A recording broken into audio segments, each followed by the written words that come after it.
10 વર્ષની છોકરી આવેલી, એના મમ્મી રોવે, એના પપ્પા કશું બોલે નહીં. અને મેં પૂછ્યું કે શું તકલીફ છે. મમ્મી તો રોવા જ માંડ્યા. પપ્પા એવી વાત કરી કે સર, એને છે ને ફોનમાં કંઈક જોયું છે અને પછી કશું બોલતી નથી. એમ કેવા વિચારો આવે જ્યારે કોઈ માણસ, કોઈ મેલ અથવા ફિમેલ ડિપ્રેશનમાં જાય છે? જે વસ્તુ જોઈ છે એની અંદર એવું છે કે જે લોકોને એન્ઝાયટી ડિસઓર્ડર થતા હોય છે કે ડિપ્રેશનના હોય છે કેસીસ, એમની પાસે કોઈ ફ્રેન્ડ્સ જ નથી. એ લોકો પાસે વાત કરવા માટે 3-4 વ્યક્તિ બી નથી કે જેની સાથે શેર કરી શકે. મેઇન વસ્તુ શું છે કે જ્યારે બી માણસને અમે નશો છોડાવડાવીએ તો છે ને એના વિડ્રોલ્સ આવતા હોય છે. વિડ્રોલ્સ એટલા ખરાબ અને ખતરનાક હોય છે ને કે લોકો ડરી જાય છે અને ગામવાળા તો એવું જ વિચારે કે આના કરતા તો એ વ્યસન કરતો ને તો સારો હતો. આવો કોઈ કેસ આવેલા તમારી પાસે જે નશામાં ડૂબી ગયેલો હોય અને તમે એનાથી બહાર નીકળ્યો? જી, મારી પાસે એક રાજસ્થાન બાજુનો એક કેસ હતો. 36 વર્ષનું મેલ હતા અને ક્રોનિક આલ્કોહોલિક હતા.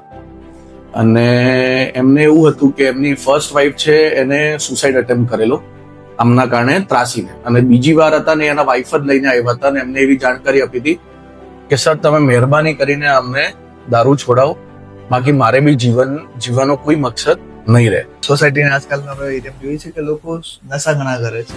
એ સિગરેટ, તમાકુ થઈ ગયું કે ચાનું થઈ ગયું, તો એ મેન્ટલ ઉપર અસર કરે, આપણી મગજ ઉપર અસર? 110% એ માઇન્ડ ઉપર અસર કરતું જ હોય છે. પણ એ લોકોને ખબર નથી કે જ્યારે એમને એ વસ્તુ નહીં મળે ને ત્યારે એમને પોસ્ટ ડિપ્રેશનના અંદર જે દેખાતા લક્ષણો હોય ને એ જોવા મળશે. સ્ટ્રેસર એટલે કે જે એમને સૌથી વધારે નડતરરૂપ થઈ રહ્યું છે, કે જે વારંવાર એમને થોટ પ્રોસેસ એક જ વસ્તુ ઉપર રાખે છે.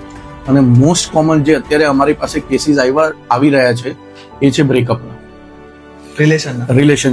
રિલેશનશિપ ફેલિયરના. આજકાલ લોકોને ઊંઘ ના આવી એ મોટી સમસ્યા બની ગઈ છે. ઊંઘ એમને આવતી જ નથી. તો આ કેટલી મોટી પ્રોબ્લેમ કહી શકાય. એનાથી માનસિક સ્થિતિ પર કેટલી અસર પડે? તમારી પાસે કયા લેવલ સુધીના એનો દર્દી આવેલા છે કે આ તો કે આનું ઇલાજ શક્ય લાગતું જ નથી, કે આની માનસિક સ્થિતિ એકદમ ખરાબ થઈ ગઈ છે?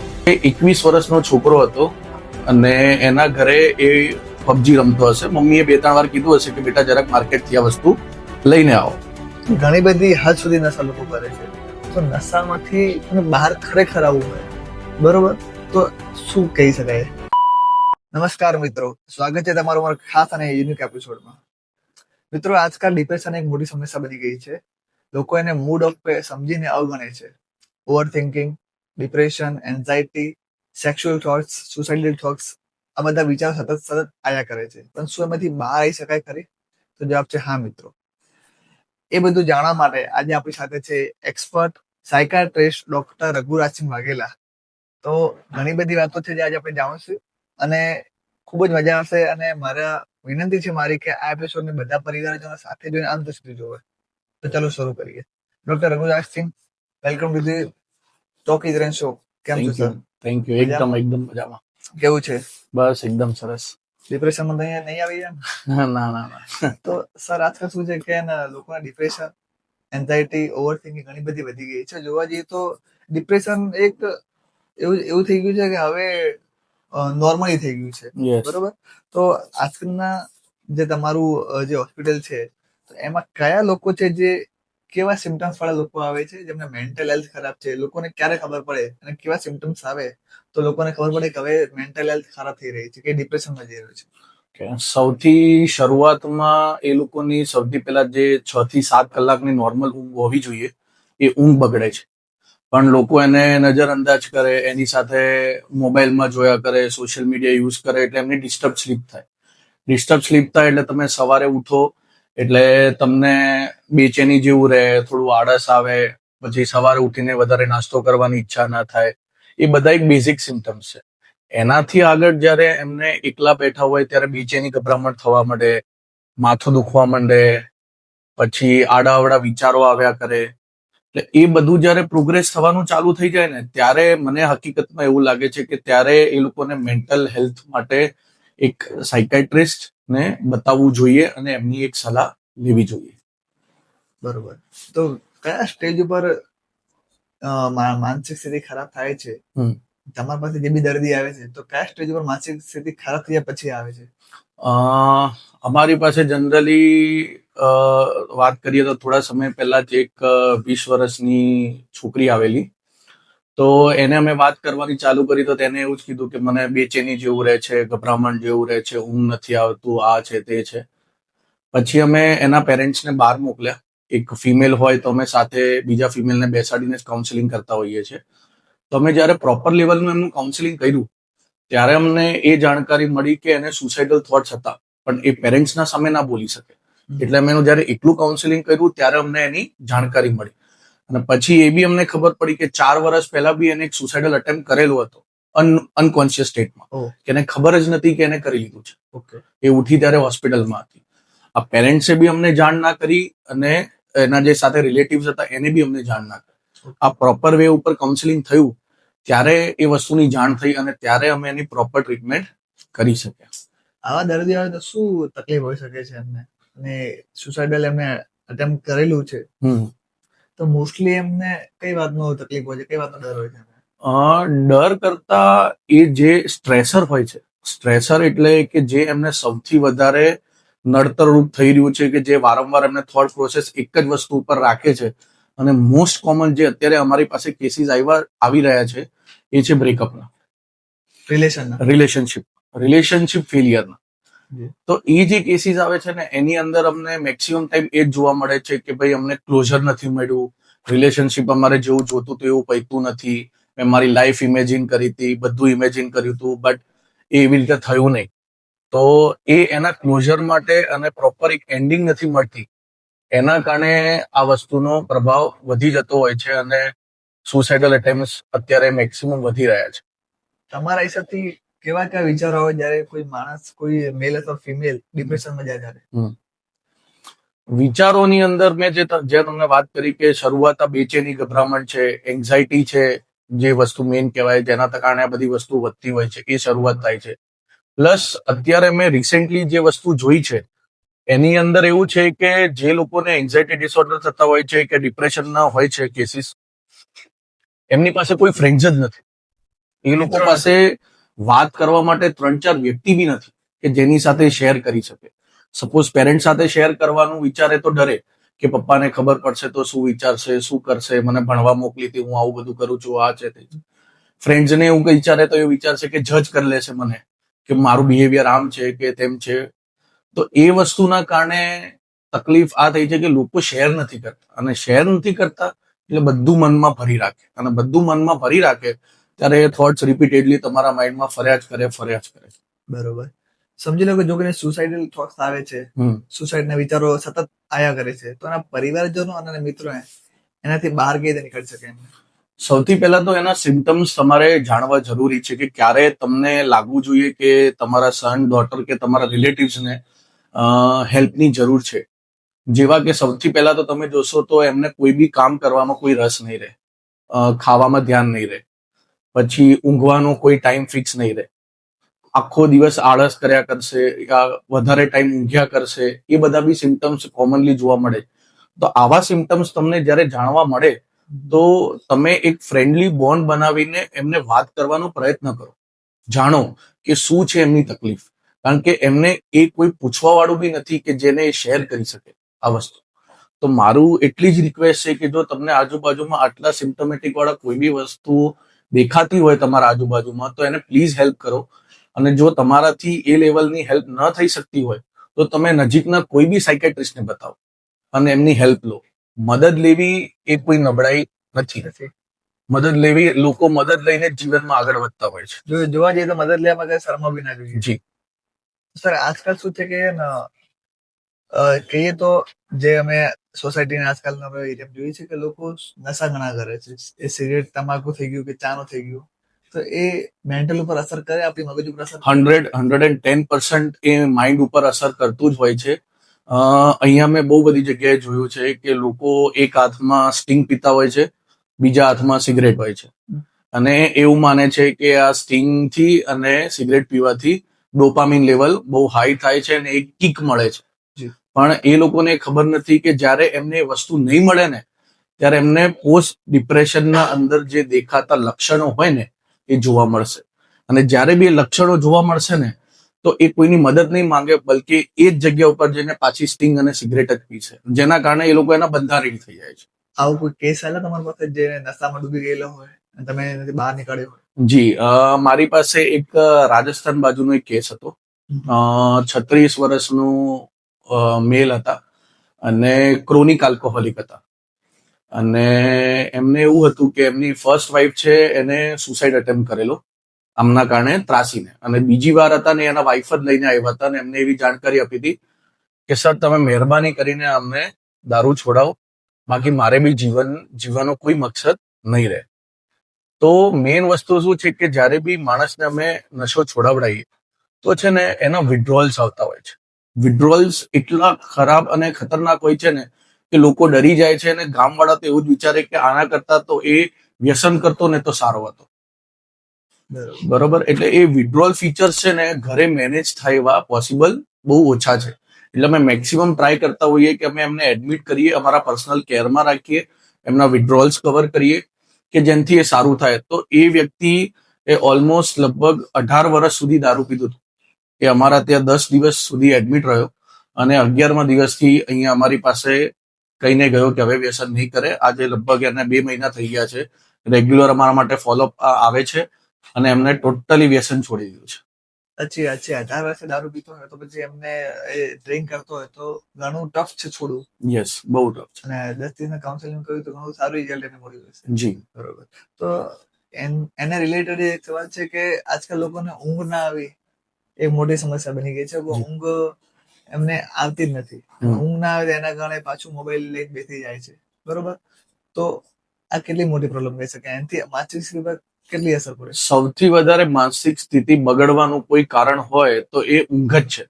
જે માણસ એના જીવનમાં 7 થી 8 કલાકની પ્રોપર ઊંઘ લેતો હોય એ 80% એ લોકોને માનસિક સ્થિતિ બગડતી નથી.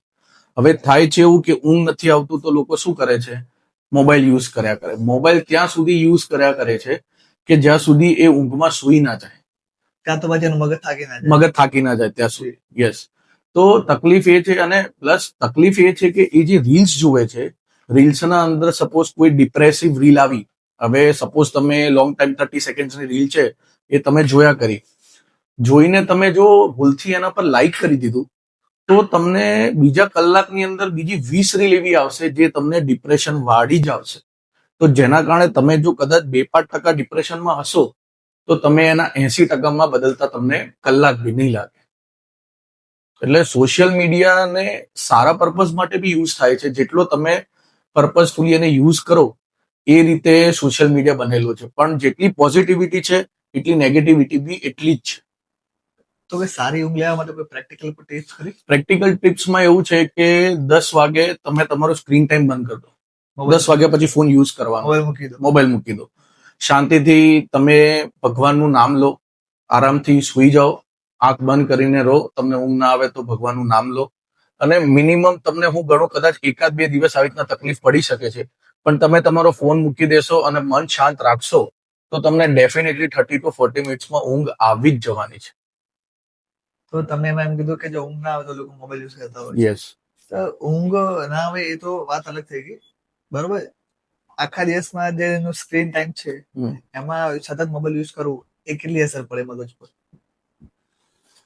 તમે પર્પઝફુલી કોઈ કામ માટે યુઝ કરો છો તો એ વસ્તુ અલગ છે. તમે તમારા પ્રોફેશનલ વર્ક માટે યુઝ કરો તો વાત અલગ છે. બટ તમે એને સોશિયલ મીડિયાની અંદર ખાલી રીલ્સ જોવા માટે, બ્રાઉઝિંગ કરવા માટે અને બસ ખાલી એ જોવા માટે યુઝ કરો છો કે સોશિયલ મીડિયા અંદર આને શું કર્યું, હું ક્યાં છું, મારે શું કરવું જોઈએ, તો એ નેગેટિવ ઇમ્પેક્ટ આપે છે. તમે જ્યાં સુધી ફોન બી પોઝિટિવ વસ્તુ માટે જ બનેલો હતો, પણ એને તમે જેટલું પોઝિટિવ એસ્પેક્ટમાં લેશો એટલું તમને પોઝિટિવ રિઝલ્ટ મળશે. અને નેગેટિવમાં દર ફેર આપણી હાથમાં નથી હોતું. કોઈક વસ્તુ આપણને દેખાઈને લાઈક કરીએ, જેમ મેં પહેલા બી વાત કરી, તો એ વસ્તુ તમને નેગેટિવમાં જ ખેંચ્યા કરતું હોય છે. સર, તમે જે હિસાબે વાત કરો છો એ હિસાબે આ તકલીફ ઘણી મોટી લાગે છે. જી. તો તમારી પાસે કયા લેવલ સુધીના દર્દી આવેલા છે કે આ તો કે આનું ઇલાજ શક્ય લાગતું જ નથી, કે આની માનસિક સ્થિતિ એકદમ ખરાબ થઈ ગઈ છે? જી, આવી રીતના મારું જયારે ભણવાનું નમો હોસ્પિટલ રેસિડેન્સી દાદરાનગર હવેલીમાં ચાલુ હતું ત્યારે એક બચ્ચું હતું, લગભગ 3.5-4 વર્ષની એની ઉંમર હશે. તો એના જ્યારે બી પેરેન્ટ્સ એમને એકચ્યુઅલી સાયકેટ્રિક મેડિકેશન ચાલુ હતી, તો એને કન્ટિન્યુઅસ એને ફોન આપવો જ પડે. જો એની પાસેથી ફોન લઈ લો, બરોબર છે, તો એ સીધું એક જગ્યાએ બેસી ના શકે, કૂદકા મારે, રોયા કરે, ચીડચીડિયાપણ સ્વભાવને એ બધું જોવા મળે છે. ચલો આ તો થઈ નાના છોકરાની વાત. હું તમને બેસ્ટ એક્ઝામ્પલ લઉં તો જાણ કે અત્યારે એક બહુ ગેમ લોકો રમતા હોય છે, પબજી, જી બરોબર. મારી પાસે 21 વર્ષનો છોકરો હતો અને એના ઘરે એ પબજી રમતો હશે. મમ્મીએ 2-3 વાર કીધું હશે કે બેટા જરાક માર્કેટથી આ વસ્તુ લઈને આવો. એને કીધું હા મમ્મી 5 મિનિટ જઉં છું, હા મમ્મી 5 મિનિટ જઉં છું. અને એ ભાઈની ગેમ ચાલુ હતી જેમાં 1-on-1 ચાલુ હતું. એની પાસે સ્નાઈપર હતી, સામેવાળા પાસે સ્નાઈપર હતી. એ પેલાનો હેડશોટ લેતો જ હતો ને એ ટાઈમે એનો મમ્મી એનો ફોન લઈ લીધો કે આખો દિવસ શું ગેમ રમ્યા કરે છે. એને લિટરલી ટીવી તોડી નાખ્યું અને એના મમ્મીને ગળેથી પકડીને જાડીમાં માથું પછાડ્યું. એના મમ્મીને બી અમારા જ હોસ્પિટલમાં એડમિટ કરેલા. અને ત્યારે અમે બી એ ટાઈમ પર ફર્સ્ટ ટાઈમ એવું રિયલાઇઝેશન અમે વસ્તુ જોઈ કે પબજી આ હદ લેવલનું બી મગજ ઉપર અસર કરી શકે છે. એટલે નાના છોકરાનું હતું 3-4 વર્ષ, એનું શું પછી થયું? એનું અમે ખાલી એટલી જ સિમ્પલ વસ્તુ, કારણ કે 2-3 વર્ષના કે 4 વર્ષના છોકરાઓને દવા આપવાનો કોઈ નથી વસ્તુ આની અંદર. એમને પ્રોપર લેવલ ઉપર અમે એમના પેરેન્ટ્સને કાઉન્સિલ કર્યું કે સૌથી પહેલા તો તમે ફોન આપવાનું બંધ કરો અને દરેક વસ્તુની જીદ પૂરી કરવાનું બંધ કરો. તમે જીદ કરશો એ દરેક ટાઈમ રોયા કરશે, બરોબર. 10 મિનિટ રોશે, 15 મિનિટ રોશે, 20 મિનિટ રોશે, એનાથી વધારે નહીં રોય. એના પછી એને બી ખુદ એનું માઇન્ડ ડેવલપ કરવાનું ચાલુ કરી દેશે કે ઓકે મને દિવસમાં એક જ વાર ફોન મળશે, એનાથી વધારે મારો સ્ક્રીન ટાઈમ નહીં રહે. જી. એનાથી એન્ઝાઇટી ડિપ્રેશન કેટલું વધી શકે છે? જો પહેલી વસ્તુ તો એના મમ્મીને ઓલરેડી સાયકેટ્રિક મેડિકેશન ચાલુ હતી, તો એના બચ્ચામાં આવવાના ઓલમોસ્ટ 50-70% ચાન્સીસ છે. એટલે એ અત્યારે જો એ વસ્તુનું ધ્યાન રાખશે ને તો એના ચાન્સીસ ઓછા થઈ જશે. અને હું એવું માનું છું કે બચ્ચાઓની અંદર સ્ટીલ એટલું એગ્રેશન ને એટલું નથી હોતું કે સ્ટીલ આપણે એ વસ્તુ કાઉન્સિલિંગથી એ વસ્તુને સારી કરી શકીએ છીએ. તો સર દેવી દવા દર્દી આવે છે, તમે કાં તો કાઉન્સેલિંગ કરો છો કાં તો દવા, બરોબર. તો કાઉન્સેલિંગ અને દવામાં શું ફરક છે અને ક્યારે કેની જરૂર પડે? એ એક્ઝેક્ટલી એક બીજો બી ઘણા લોકોનો પ્રશ્ન હોય છે કે શું ડિફરન્સ છે એક સાયકાઇટ્રિસ્ટમાં અને એક સાયકોલોજિસ્ટમાં. તો જે સાયકોલોજિસ્ટ હોય છે ને એમનું મેઇન કામ હોય છે સ્ટ્રેસર જાણવું કે એમને ડિપ્રેશન છે કે બાયપોલર ડિસઓર્ડર છે કે જેટલા બી ડિસઓર્ડર છે એની અંદર મેક્સિમમ જે લોકોનો સ્ટ્રેસ શું છે, કોઈ બી વસ્તુ ડિપ્રેશન આવું, એન્ઝાઇટી આવું કે બીજા કોઈ બી ડિસઓર્ડર્સ થવા, તો એની પાછળ કમ્પલસરી એક સ્ટ્રેસર હોય જ છે.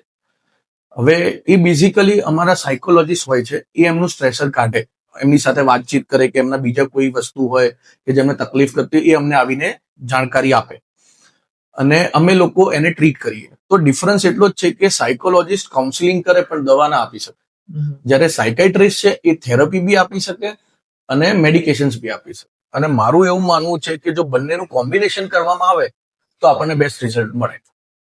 તો સર ઘણી બધી ફિલ્મોમાં જોયું છે કે જે દર્દી સાથે પેલું કરતા હોય છે, પેલું એનું જૂની યાદોમાં મોકલીને શું કહેવાય એને, કરંટ આપે તે, હિપ્નોટાઇઝ અચ્છા હિપ્નોટાઇઝ કરતા હોય છે. તો શું સર તમારી ફિલ્મમાં આવું હિપ્નોટાઇઝ કરતા જી, હોય છે? એની માસ્ટરીઝ હોય છે, હિપ્નોથેરાપીઝ કરીને આવે છે, એના ઘણા લોકો માસ્ટરીઝ કરતા હોય છે. પણ આ સેન્ટરે એટલું બધું પોસિબિલિટીઝ છે નહીં, એટલે મેં એના અંદર માસ્ટરી નથી કરેલી. બટ એ ઘણી બધી ઉપયોગી વસ્તુ હોય છે, મેગા સિટીઝની અંદર એનું જોવા મળે છે આપણને રિઝલ્ટ. સર ઘણા બધા જે દર્દી છે માણસ હોય છે, ઘણા બધામાં સેક્સ્યુઅલ થોટ્સ આવે છે, ઘડી વિચારો આવા, જી બરોબર. તો એ નોર્મલ વાત છે કે એક મોટી સમસ્યા છે? જો સેક્સ્યુઅલ થોટ્સ આવા એ એકદમ નોર્મલ વાત છે. દરેક માણસને 14 વર્ષથી 35 વર્ષ સુધીની અંદર હોર્મોનલ ચેન્જીસ થોડા થતા રહેતા હોય છે, તો એના કારણે સેક્સ્યુઅલ થોટ્સ હોવા કમ્પ્લીટલી નોર્મલ વાત છે. બટ તકલીફ ત્યાં છે કે શું તમને 24 કલાકમાંથી 12 કલાક સેક્સ્યુઅલ થોટ્સ આવે છે? શું એ સેક્સ્યુઅલ થોટના કારણે તમને પોર્ન એડિક્શન થઈ ગયું છે, માસ્ટરબેશનનું એડિક્શન થઈ ગયું છે, તો તમે એક ઓસીડી ના શિકાર બની ગયા છો, ઓબ્સેસિવ કમ્પલ્સિવ ડિસઓર્ડર, જેના માટે ટ્રીટમેન્ટ બહુ જરૂરી છે. અને એ સેક્સ્યુઅલ થોટ્સ એટલા આગળ વધી શકે છે ને કે અમે જ્યારે સેલવાસામાં હતા દાદરાનગર હવેલીની અંદર, તો અમે લોકોએ એકવાર જેલના અંદર કાઉન્સિલિંગ કરેલું. તો પ્રોપર જેલની અંદર અમને એવું હતું કે અમે લાઈક જઈશું ને અમને પ્રોપર જે પિક્ચરોમાં જેલ બતાવવામાં આવી હતી એવું હશે, પણ એવું રિયાલિટી નથી હોતી. રિયાલિટી એકદમ અલગ હોય છે. તો અમે જ્યારે અંદર ગયા ને એક અમારી પાસે હાફ મર્ડર વાળો એક કેસ હતો અને એના ઉપર એક રેપનું બી એક્સેપ્શન હતું. તો અમે જ્યારે એનું કાઉન્સિલિંગ ને બધું કર્યું ને તો એની સેક્સ્યુઅલ થોટ્સ બહુ જ વધારે હતા, જે એને ક્વેરી ઓસીડી હતું, બરોબર છે. તો એને એ ટાઈમ પર એ લેવલ પર ટ્રીટ નથી થયું. એ જો કદાચ એ ટ્રીટ થઈ જતું તો એ કદાચ એ વાત રેપ સુધી ના પહોંચતી. પણ લોકોને એ છે કે લોકો એને કન્સિડર નથી કરતા, લોકો સમજતા નથી કે એ પણ એક માનસિક બીમારી જ છે. અને લોકો ખબર નહીં, તકલીફ એ વસ્તુ છે કે લોકો માનસિક વસ્તુ સમજીને ડરે છે કેમ. ત્યારે છે કે મને માનસિક એનું ઈલાજ mental health is equal to physical health. જી. જે શારીરિક તકલીફ છે એ જ માનસિક તકલીફ છે. તમે કોઈ બી દવા લો છો, બીપી ની દવા લો છો, તો કોઈ દિવસ ડોક્ટરને પૂછો છો કે સાહેબ આનાથી હાનિકારક છે? ના. શુગરની તકલીફ હોય, તમે એની દવા લો છો તો હાનિકારક છે? ના. તમે કેન્સરની દવા લો, તમને હાનિકારક છે? ના. તો દર ફેર કેમ માનસિકમાં છે? આ બધી બી દવા તમારે જીવનભર લેવી છે, તો પછી માનસિકતા માટે જ કેમ આ વસ્તુ? અને એ જ વસ્તુ માટે લોકોની માનસિકતા બદલવા માટે આપણે આ વસ્તુ માટે વાત કરી રહ્યા છીએ. સાચી વાત છે. સર, તો જે આ સેક્સ્યુઅલ ઓવરથિંકિંગ છે એને કંટ્રોલ કરી શકાય? ઓફકોર્સ. કેવી રીતે? અમારી થોડી એની અમે કાઉન્સિલિંગ કરતા હોઈએ છીએ અને થેરપીઝ આપતા હોઈએ છીએ. એક CBT આવે છે, કોગ્નિટિવ બિહેવિયર થેરપી, જેના અંદર અમે લોકોને શીખવાડતા હોઈએ છીએ કે કઈ રીતે તમારે એ પાર્ટને ડિસ્ટ્રેક્શનમાં ચેન્જ કરવાનો છે ને એ વસ્તુમાંથી બહાર નીકળવાનો છે. અને સમટાઈમ્સ અમે જો બહુ એક્સેસિવ હોય તો મેડિકેશન્સ બી એમને પ્રોવાઈડ કરતા હોઈએ છીએ. બરોબર. શુગરનો વધુ ઉપયોગ હાલ જોવા જઈએ તો બધી વાતમાં શુગર એડ થાય છે. કોલ્ડ ડ્રિંક્સ કરી દઈએ, કોઈ બી વસ્તુ કહી દઈએ, ખાણા પીણા બધી શુગર એડ થાય જ છે. જી. તો એના કારણે મેન્ટલ હેલ્થ ઉપર કઈ અસર પડે છે? ફિઝિકલ ઉપર હેલ્થ પડે જ છે, બરોબર, વધારે શુગર, મેન્ટલ ઉપર શું અસર કરે? હવે જો તમે ચાની વાત કરી છે તો હું તમને એક વાત કહું. મારા પ્રમાણે કદાચ સૌથી મોટું કોઈ વ્યસન હોય ને તો એ ચાનું છે. જી. અફીણ છે, દોડો છે, દારૂ છે, કે ગાંજો છે, કે ચરસ છે, કે બીડી છે, કે સિગરેટ છે, આ વસ્તુ સમાજે અસેપ્ટ નથી કરી અને ચા અસેપ્ટ કરી છે. ચાથી મોટું કોઈ વ્યસન જ નથી. જેમ લોકોને દારૂ ન પીવાથી માથું દુખે, ઊંઘ નથી આવતી, એ સેમ વસ્તુ ચાની અંદર ચાય થાય છે. પણ ચા એ સમાજ વર્ષો પહેલા અસેપ્ટ કરી લીધી છે. તમે કદાચ જો કોઈ બી આમાંથી બધા લોકો જે હોય અને પીતા હોય તો એમને ખબર જ હશે કે એમનો ફિક્સ ટાઈમ હોય, ચા ના મળે તો એમને ના ચાલે. પણ ચા સાથે એની અંદર શુગર હોય છે અને તમને જે માથું દુખાડે છે અને એ બધી વસ્તુઓની જે તકલીફ થાય છે એ શુગરની ક્રેવિંગ છે. તમે બ્લેક કોફી પીઓ, બ્લેક ટી પીઓ, તમને કોઈ દિવસ આ વસ્તુ માથું દુખવું ને બધું નહીં થાય. બટ તમને જે મેઇન તકલીફ થાય છે ને that is cravings for sugar. Sir, આ બધી વાતને ધ્યાનમાં રાખીને જો કોઈને મેન્ટલી સ્ટ્રોંગ રહેવું હોય તો કઈ રહી શકે? અત્યારે એવી વાત છે કે મેન્ટલી સ્ટ્રોંગ રહેવું સિચ્યુએશનની અંદર બધાના ઘરે અલગ અલગ સિચ્યુએશન હોય છે. અને મારે આ માધ્યમથી બધાને એક જ વાત કરવી છે કે લોકોને એવું લાગતું હોય છે ને કે ખાલી મારા જ ઘરે તકલીફ છે, તો ના, એવું નથી. મારા ઘરે બી તકલીફ છે, આપણા આજુબાજુમાં જે રહેતા હોય ને બધાના ઘરે થોડી ઘણી તકલીફ ચાલતી જ હોય છે. હવે એમાં આપણે આપણી મેન્ટાલિટી સ્ટ્રોંગ કરવાની છે. મેન્ટાલિટી સ્ટ્રોંગ કરશું તો આપણને ખબર પડશે કે કઈ રીતે આઉટકમ નીકળે છે. અને એ દરેક સિચ્યુએશનને આપણે ફાઇટ કરવી પડશે. ફાઇટ કરશું તો જ એ વસ્તુની અંદર આપણે આગળ નીકળી શકું. તમે તમારા રીતે ટ્રાય કરો અને જો ન થાય તો નજીકના કોઈ બી સાયકેટ્રિસ્ટ પાસે જાઓ, એમની સલાહ લો, એમની પાસે સાયકોલોજીસ્ટ હોય છે, એમની પાસે કાઉન્સિલિંગ કરાવો. આપણા દેશના અંદર લોકો આ વસ્તુથી ડરે છે.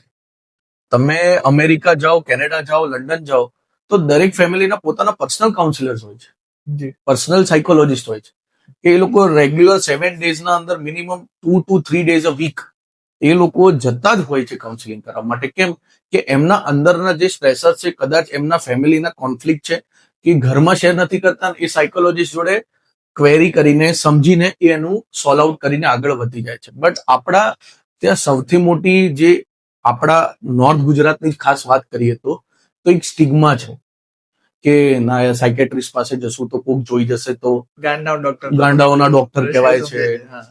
એ તમને લાગતું હશે, બટ તમે એકવાર જઈને તમારા નજીકના સાયકેટ્રિસ્ટને મળો, તમને એ વસ્તુ નહીં લાગે. લોકોને એમ લાગતું હતું એવું છે કે જે સાયકેટ્રિસ્ટ છે એટલે ગાંડા ડોક્ટર, કે ગાંડા બધા ભેગા એવું લાગે. નથી, કેમ કે એક ડોક્ટર ફિલ્ડમાં ઘણી બધી અલગ અલગ ફિલ્ડ આવે છે. MBBS થઈ ગયું, સાયકેટ્રિસ્ટ થઈ ગયું, સાયકોલોજીસ્ટ થઈ ગયું, બરોબર, ઘણી બધી આવે છે. સાયકોલોજી એક એનું આખું સ્ટેજ અલગ છે જી કે ખાલી મેન્ટલી પ્રોબ્લેમ જ ફેસ કરે છે, જી બરોબર. જી. સર હવે આજના જે યુગમાં છે ને, આજના ટાઈમમાં ખરેખર જોવા જઈએ તો ચા, સિગરેટ, તમાકુ અને નશા, ઘણી બધી હદ સુધી નશા લોકો કરે છે. તો નશામાંથી કોઈને બહાર ખરેખર આવવું હોય, બરોબર, તો શું કહી શકાય? નશામાંથી ખરેખર બહાર આવવું હોય ને તો પહેલા તો માઇન્ડમાં તમારે મોટિવેશન હોવું જોઈએ કે તમારે આ વસ્તુ છોડવી છે. અને એના માટે તમારે વિડીયોઝ કે તમારી પાસે નોલેજ હોવું જોઈએ કે તમે જે વસ્તુ કરી રહ્યા છો એનું કેટલું નુકસાન કરે છે. અત્યારે લોકોને સિગરેટ પીતા હોય છે તો લોકોને એવું લાગે છે કે ભાઈ હમણાં એક સિગરેટથી શું થઈ જવાનું છે કે બે પાંચ સિગરેટથી શું થઈ જવાનું છે. પણ એ તમે તમારા 45 ને 50s આવશો અને જ્યારે તમને નોર્મલ લંગનું કોઈ ઇન્ફેક્શન થશે ને ત્યારે તમને એ વસ્તુની ખબર પડશે કે તમને જ્યારે લંગ કેન્સર થશે ત્યારે તમને એ વસ્તુની ખબર પડશે કે આ સ્મોકિંગ છે એ કેટલું હાર્મફુલ છે. એવું દરેક વસ્તુ માટે ટોબેકો છે, તંબાકુ છે, જે લોકો ચાવન કરતા હોય છે એની અંદર મેક્સિમમ તમે જુઓ ઓરલ કેન્સર જોવા મળે છે. એ લોકોનું પછી ઘણા બધા કેસીસમાં એવું થાય છે કે એ લોકો ત્યારે જ છોડે છે કે જ્યારે એમને કેન્સર થાય છે અને ત્યારે એમને એવું રિગ્રેટ થતું હોય છે કે કાશ અમે થોડુંક વહેલું સમજી ગયા હતા તો અમે આ જે તકલીફમાં અત્યારે વેઠી રહ્યા છીએ ત્યાં સુધી ના પહોંચતા. સર 2011 લઈને 2021 સુધી અંદાજે 1.5% થી 2% વધારો થયો છે સુસાઇડ કેસમાં. રાજસ્થાનમાં એક કોટામાં સુસાઇડ, ત્યાં ભણવાનું એક સારી યુનિવર્સિટી છે, તો ત્યાં ભાઈ આગળ સુસાઇડના કેસ વધી રહ્યા છે. અને એક છિછોરે કઈ મૂવી આવી હતી જેમાં લોકો બતાડે છે કે એમાં એક છોકરો હોય છે જે એક્ઝામમાં ફેલ થઈ જાય છે તો સુસાઇડ કરી નાખે છે. આ એક મોટો પ્રશ્ન છે જે લોકો સુસાઇડ કરે છે, અટેમ્પ કરે છે, એમથી લોકોને કેવી રીતે બહાર આવવું જોઈએ? સૌથી પહેલા તો એની માટે મારે એક પેરેન્ટ્સને રિક્વેસ્ટ છે કે પ્લીઝ તમે તમારા છોકરાઓ ઉપર જોર મૂકવાનું મૂકી દો. એ ક્લાસમાં ફર્સ્ટ આવે છે, સ્કૂલમાં ફર્સ્ટ આવે છે, ડિસ્ટ્રિક્ટમાં ફર્સ્ટ આવે છે કે ગુજરાતમાં ફર્સ્ટ આવે છે તો એ હંમેશા લાઈફમાં ટોપ પર જ રહેશે. એને ડોક્ટર જ બનાવો અને એન્જિનિયર જ બનાવો. તમે એક છે ને પ્રેશર ડેવલપ કરવાનું થોડુંક ઓછું કરી દો. જો એ છોકરાઓ, જે લોકો આ વસ્તુની અંદરથી જૂજી રહ્યા હોય છે ને, એ જનરલી સેમ વસ્તુ એમની પાસે કોઈ એવા ફ્રેન્ડ્સ નથી હોતા કે જેની સાથે એ લોકો શેર કરી શકે કે ભાઈ કોટા ગયા છે એટલે ડેડિકેશન જ કરવાનું, 100% તમારું ધ્યાન ભણવામાં જ હોવું જોઈએ, બીજી કોઈ વસ્તુમાં હોવું જ ના જોઈએ, કોઈ એક્સ્ટ્રા એક્ટિવિટીઝ નહીં, કોઈ ફિઝિકલ એક્ટિવિટીઝ નહીં, કોઈ યોગા નહીં, કશું જ નહીં. Physical activity zero. અને ખાલી માઇન્ડને તમે ભણવાને એની ઉપર જ ફોકસ રાખો તો એ તમારી મેન્ટલ હેલ્થ બગાડવાનું જ છે. અને સેમ ટાઈમ પર જ્યારે તમને જરૂર હોય અને કોઈ માણસ ના ઊભું હોય ત્યારે આ વસ્તુ સુસાઇડના અંદર જતી રહેતી હોય છે. બરોબર. સર, આવું કે તમારા કેસ આવ્યું કે કોઈ સ્ટુડન્ટ એના પેરેન્ટ સાથે આવ્યું હોય અને સમજી લો કે એને સેક્સ્યુઅલ થોટ્સ આવતા હોય કાં તો ડિપ્રેશનના થોટ્સ આવતા હોય, બરોબર, અને ઘણી હજારો ડૂબેલો પપ્પા મા બાપ સાથે તમારી સાથે એ ખુલ્લી ના બોલી શકતો હોય, તો આવો કોઈ કેસ આવેલા? બીજી વાત કે એવા બીજા કોઈ એકાદ એવો કોઈ કેસ આવેલા જે તમે કહેવા માંગશો? જી, એક તમે આ સેક્સ્યુઅલ થોટની વાત કરી છે તો હું જ્યાંથી મેં ભણ્યો છું સેલવાસાથી, ત્યાંનો એક કિસ્સો કહું તમને. અમારા બંને કન્સલ્ટન્ટ એક કોન્ફરન્સમાં ગયેલા હતા. હું એકલો જ હતો, લીડ કરતો હતો આખા ડિપાર્ટમેન્ટને. અને મારી પાસે એક કેસ આવેલો. 10 વર્ષની છોકરી આવેલી, એના મમ્મી રોવે, એના પપ્પા કશું બોલે નહીં. અને મેં પૂછ્યું કે શું તકલીફ છે, તો એમને મને એવી જાણકારી આપી કે સર તમે જ પૂછી લો. પણ મેં કીધું બચ્ચું છે તો તમે એકવાર જાણકારી તો અમને આપો કે શું તકલીફ છે. તો પછી એના મમ્મી તો રોવા જ માંડ્યા. પપ્પા એવી વાત કરી કે સર એને છે ને ફોનમાં કંઈક જોયું છે અને પછી કશું બોલતી નથી એમ. ઓકે. તો અમે તરત જ, અમારી પાસે ચાઇલ્ડ સાયકોલોજીસ્ટ હતા નિમિષાબેન કરીને, એમને તરત કાઉન્સિલિંગ કર્યું. અને કાઉન્સિલિંગ કર્યા પછી એવી ખબર પડી કે એ પેલા યુટ્યુબના અંદર ઘણીવાર તમને હોય ને તો સાઈડમાં એડ્સ આવતી હોય છે. હવે તો કિડ્સ મોડ આવી ગયો, પણ ઘણી બધી જગ્યાએ લોકોને નથી ખબર કે કિડ્સ મોડ યુટ્યુબમાં યુઝ થાય. તો એમને કંઈક છોકરીએ ભૂલથી એડ ઉપર ક્લિક કરી દીધું અને એ ક્લિક કરવા ઉપર ફોન ખુલી ગયું. ઓકે. હવે એ જે 8-10 વર્ષની છોકરી હતી અને એને જે લિંક ખોલી, જેને વસ્તુની ખબર જ નથી પડતી, એ વસ્તુ જોઈને એને ખબર પડવા માંડી. અને વસ્તુ ત્યારે થઈ કે જ્યારે એ 10 વર્ષની છોકરીએ એના સ્કૂલમાં જઈને એના પીટી ટીચરને એવું કીધું કે I want to gate physical with you. મારે સર તમારી સાથે શારીરિક સંબંધ રાખવા છે. તો આ એક વસ્તુ એવી મારે તમે જે વાત કરી પ્રમાણે કે ફોનના માધ્યમથી સારી વસ્તુઓ તો છે જ, પણ તમે તમારા બચ્ચાઓને ફોન યુઝ કરવા આપી દો છો તો શું તમે ધ્યાન રાખો છો કે તમારો છોકરો કે છોકરી અંદર ફોનના અંદર શું કરે છે, શું જોવે છે? હવે એ મિસલીડિંગ 10 વર્ષના છોકરાઓના અંદર આવી ગઈ. એનું રીઝન શું છે? મોબાઈલ. અમે 10 વર્ષના હતા તો અમારો ગોલ શું હતો કે કઈ રીતે સ્કૂલમાંથી આવો, ટ્યુશન પતાવો અને 5 વાગે એટલે બેટ ને બોલ લઈને સોસાયટીમાં 5-7 લોકો ભેગા થાય ને ક્રિકેટ રમવા.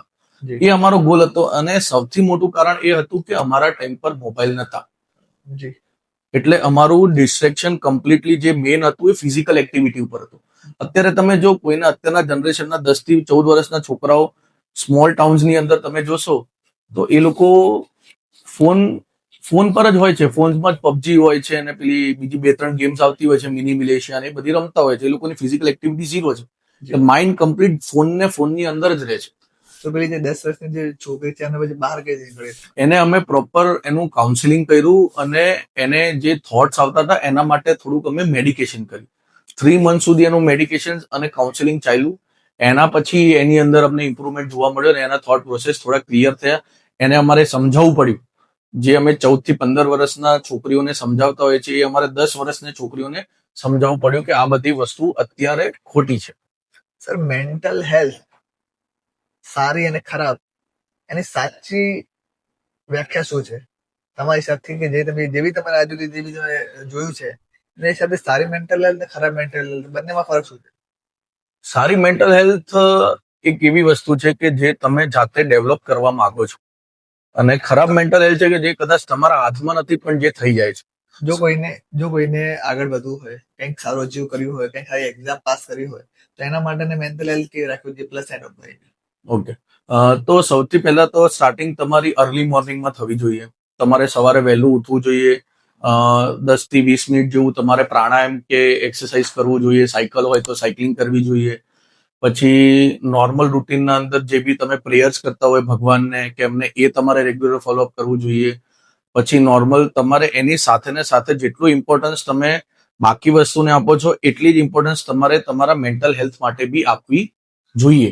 જાણ કે પ્રોપર સ્લીપ લેવી અને આ બધા મેઇન આની અંદર કોઈ વસ્તુ છે તો એ છે તમારો ડાયટ. અત્યારે જે સૌથી વધારે લોકોના અંદર ખરાબ વસ્તુઓ, તમે જેમ આગળ વાત કરી કે લેટ નાઇટ સુધી લોકો જાગતા હોય છે, તો સૌથી બગડવાનું કારણ હોય છે લેટ નાઇટ ડાયટ. જે લોકો પેલું બર્ગર ને પીઝા ને ફ્રેન્ચ ફ્રાઈઝ ને બધું જે ઓર્ડર કરતા હોય છે ઓનલાઈન, પહેલા તકલીફ એવી હતી કે 10 વાગ્યા પછી કશું ખુલ્લું જ નતું રહેતું. હવે ઝોમેટો આવી ગયું તો એના કારણે રાતના 12 વાગ્યા સુધી 1 વાગ્યા સુધી તમારે ખાલી 20 રૂપિયા વધારે પે કરવાના છે ને ઓર્ડર તમારા ઘરે. એટલે મારું એવું માનવું છે કે આ જ્યારથી ઝોમેટો ને સ્વિગી આવ્યું છે ને ત્યારે બી લોકો આળસુ વધારે બની ગયા છે. પહેલા એટલીસ્ટ લોકો ઘરની બહાર નીકળીને એ જગ્યા પર જઈને ખાતા હતા, પણ હવે એની એક વસ્તુ લોકો ઓનલાઈન ઓર્ડર કરીને ઘરે જઈને ખાય છે. મતલબ ખાવું ખોટું નથી, પણ સમય ઉપર ખાવું એ સાચી વાત છે કે તમે વગર સમયમાં જ ખાઓ, વગર તમે ડાયટ મત લો. જી બરોબર. સર, હવે આ માધ્યમથી જો કોઈને મેન્ટલ હેલ્થ ખરેખર સારી કરવી હોય તો એકાદ બે ટિપ્સ તમે આપી શકતો હોય તો? ટિપ્સમાં સૌથી પહેલી તો મારી હંમેશા એ જ રહે છે કે તમે પ્રોપર ઊંઘ કરો. 7 થી 8 કલાકનો પૂરેપૂરો ઊંઘ લેવાનો ટ્રાય કરો. બરોબર છે. બીજી સારી હેબિટ છે કે લેટ નાઇટ જાગવાનું બંધ કરી દો. 10 વાગ્યા પછી સ્ક્રીન ટાઈમ બંધ કરી દો. લેટ નાઇટ ફૂડ્સ ના લો. અને થોડીક તમારા બોડી, જેમ મેન્ટલ હેલ્થ છે તમારી, એમ ફિઝિકલ હેલ્થ બી તમે થોડીક સાચવીને રાખો અને એ વસ્તુ પર થોડું કવર અપ કરો. તો તમને એ વસ્તુની અંદર એક માઇન્ડ ફિટ રહેશે ને તો જ ફિઝિકલ ફિટનેસ રહેશે. તમને જો એવું લાગતું હોય કે ખાલી ફિઝિકલ ફિટ રહેવાથી મેન્ટલ હેલ્થ સારી રહે છે તો એ વસ્તુ નથી. તમારે મેન્ટલ હેલ્થ માટે મેન્ટલ પીસ હોવી એ બહુ જ જરૂરી છે. અને એ પીસ તમને તમારા સરાઉન્ડિંગથી જ, તમારા ફ્રેન્ડ્સ, તમારા ફેમિલી, તમારા રિલેટિવ્સ ત્યાંથી જ મળે છે.